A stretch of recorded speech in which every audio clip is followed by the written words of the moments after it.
السلام علیکم ورحمۃ اللہ وبرکاتہ۔ یوٹیوب چینل مدنی اپڈیٹ پر خوش آمدید۔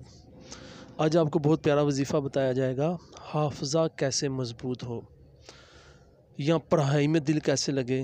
کئی مرتبہ حافظہ ٹھیک ہوتا ہے لیکن پڑھائی میں دل نہیں لگتا، اور کئی مرتبہ پڑھائی میں دل اس سے نہیں لگتا کہ حافظہ کمزور ہوتا ہے۔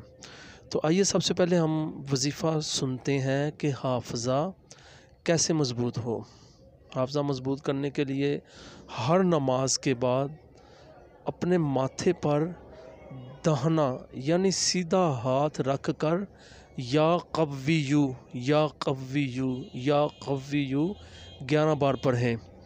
انشاءاللہ عز و جل یہ عمل کرنے سے حافظہ تیز ہو جائے گا۔ انشاءاللہ عز و جل جو چیز یاد کریں گے، جو سبق یاد کریں گے وہ یاد رہے گی۔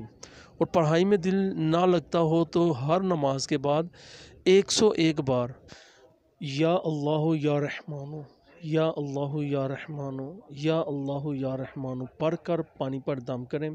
پانی بھلے تھوڑی سی مقدار میں ہو جائے، اور اس بچے یا بچی جس کا حافظہ جس کو پڑھائی میں دل نہیں لگتا اس کو پلا دیں۔ انشاءاللہ عز و جل پڑھائی میں دل لگنے لگ جائے گا۔ ہاں، اگر اپنا ہے تو اپنا پڑھ کے تو خود کو پانی پی لیں، ورنہ کسی بچی یا بچے کو بھی پلا سکتے ہیں۔